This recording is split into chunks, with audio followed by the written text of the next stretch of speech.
नमस्कार। आज हामी एउटा निकै संवेदनशील विषयमा कुरा गर्दैछौँ। भर्खरै भारत र चीन बीच एउटा सहमति भयो, लिपुलेख पास हुँदै व्यापार फेरि सुरु गर्ने। तर यसले नेपालमा निकै ठूलो तरङ्ग ल्याएको छ। हो, तरङ्ग आउनु स्वाभाविकै हो, किनभने नेपालले लिपुलेखलाई सधैँ आफ्नो अभिन्न भूभाग मान्दै आएको छ, हैन? अनि यो त उसको आधिकारिक नक्सामा पनि परिसकेको क्षेत्र हो। बिल्कुल। त्यही भएर आज हामी यही विषयको अलिक गहिराईमा पुगेर हेर्ने प्रयास गर्नेछौँ। यो खास विवाद के हो, विभिन्न पक्षका भनाइहरू के छन्, अनि यसको पृष्ठभूमि के छ। सुरु गरौँ त्यही भारत चीन सम्झौताबाट। उहाँहरूले लिपुलेख मात्र होइन, सिप्किला र नाथुला गरी 3वटा नाकाबाट व्यापार पुनः सुरु गर्ने सहमति गर्नुभएको छ। यो व्यापारिक हिसाबले त महत्त्वपूर्ण होला। तर नेपालको आपत्ति चाहिँ केमा हो त, खास गरी लिपुलेखको सन्दर्भमा? नेपालको मुख्य आपत्ति 2वटा देखिन्छ। 1. यो सहमति गर्दा नेपालसँग कुनै सल्लाह गरिएन। 2. लिपुलेख नेपालको सार्वभौम क्षेत्र हो, त्यहाँ आफ्नो सहमति बिना कसरी व्यापारिक गतिविधि गर्न मिल्छ भन्ने प्रश्न हो। नेपालको परराष्ट्र मन्त्रालयले त अझै अगाडि बढेर के भनेको छ भने उनीहरूले भारत सरकारलाई त्यो क्षेत्रमा मतलब लिपुलेखतिर कुनै गतिविधि नगर्न निरन्तर भन्दै आएको रे। हो, त्यो पनि छ। अनि उहाँहरूले चीन सरकारलाई पनि लिपुलेख आफ्नो भूभाग हो भनेर पहिले जानकारी गराइसकेको दावी गर्नुभएको छ। यसले त अवस्था झन अलि जटिल बनाउँछ नि, होइन र? एकदमै। तर फेरि भारतको प्रतिक्रिया पनि सुन्नु पर्यो। उनीहरूले कसरी लिएका छन् त नेपालको यो दावीलाई? भारतको प्रतिक्रिया त निकै कडा आयो।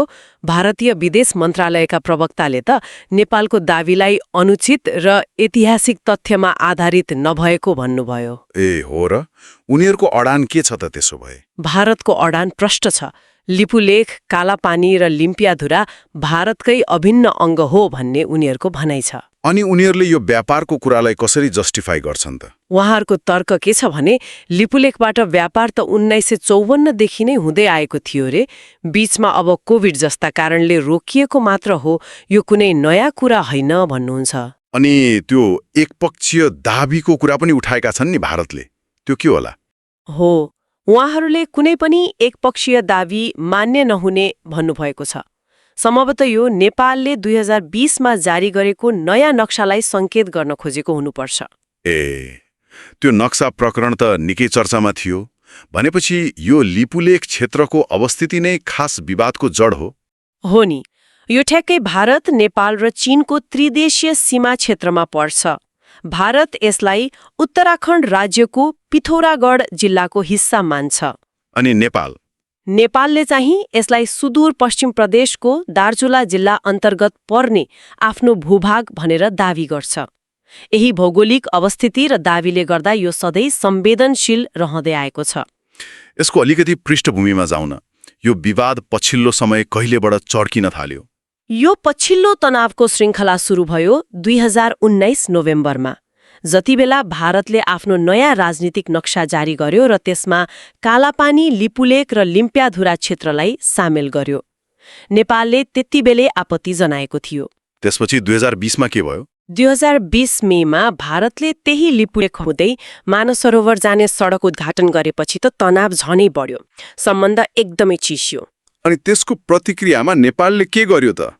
नेपालले त्यसको लगत्तै 2020 जुनमा आफ्नो संविधान नै संशोधन गरेर लिपुलेख, कालापानी र लिम्पियाधुरा समेटेको नयाँ राजनीतिक र प्रशासनिक नक्सा जारी गर्यो।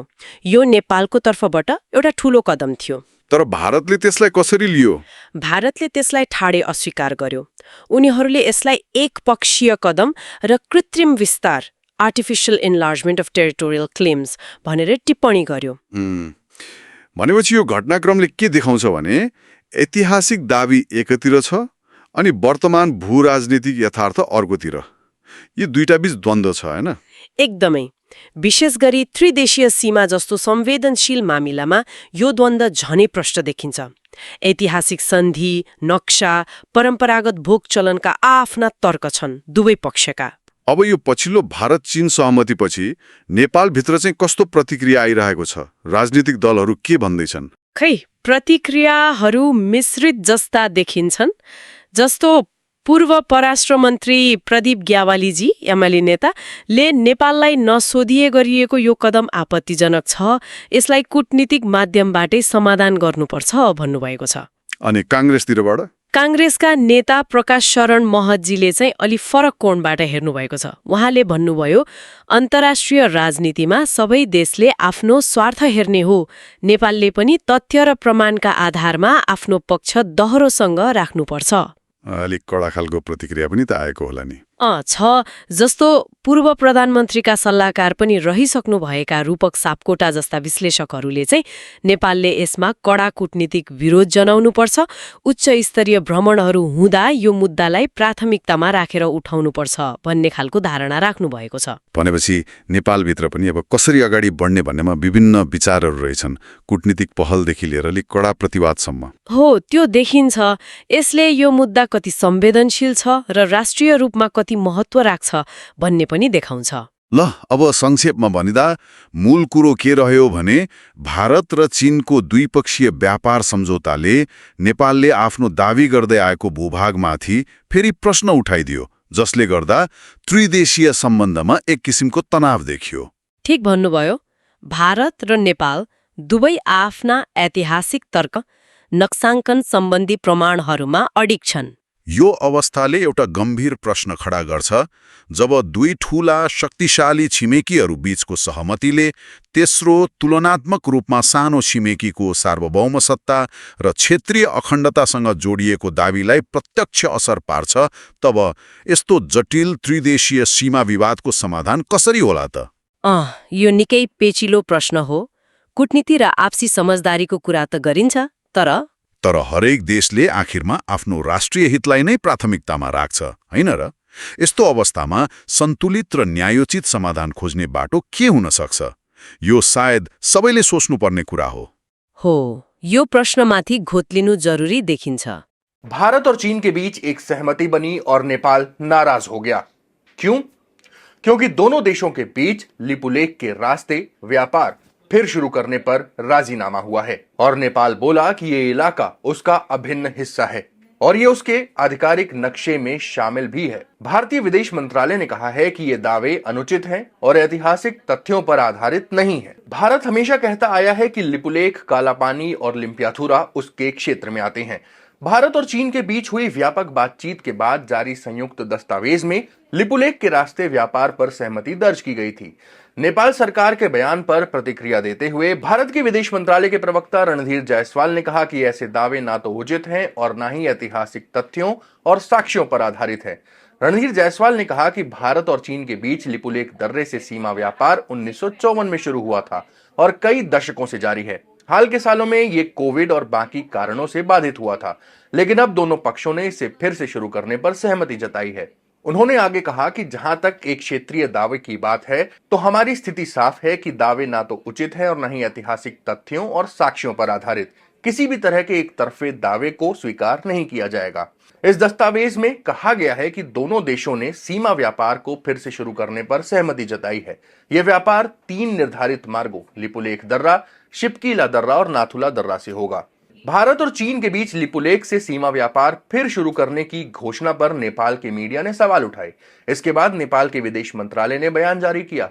नेपाल के विदेश मंत्रालय के प्रवक्ता लोक बहादुर छेत्री ने कहा, सबको पता है कि नेपाल सरकार लगातार भारत सरकार से कह रही है कि इस क्षेत्र में सड़क निर्माण या विस्तार न किया जाए और न ही सीमा व्यापार जैसी कोई गतिविधि चलाई जाए।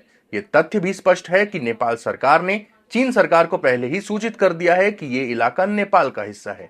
लेकिन ये लिपुलेख है कहां पर? लिपुलेख नेपाल के उत्तर पश्चिम में स्थित है। ये भारत, नेपाल और चीन की सीमा से जुड़ा है।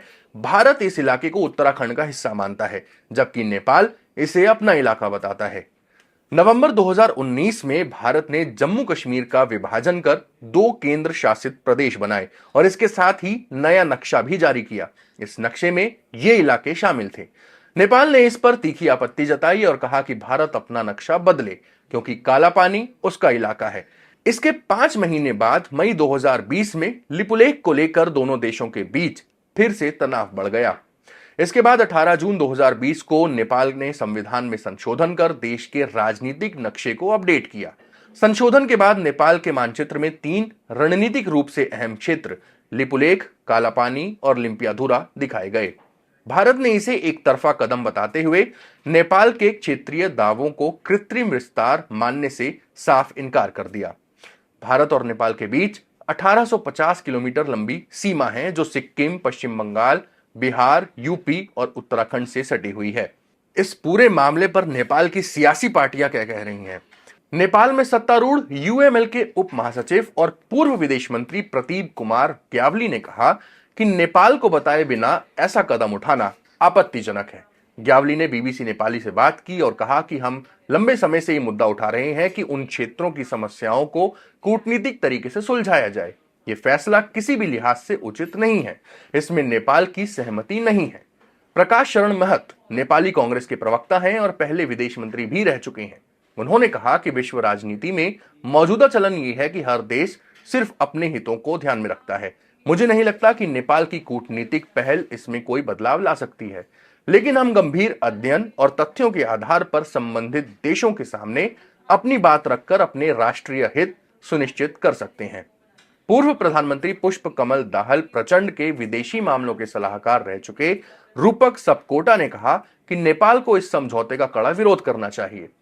उन्होंने बीबीसी नेपाली से कहा कि नेपाल के प्रधानमंत्री निकट भविष्य में चीन और भारत की यात्रा पर जाने वाले हैं। ऐसे में यह मुद्दा दोनों देशों के राजनीतिक नेतृत्व के सामने उठाना उचित होगा।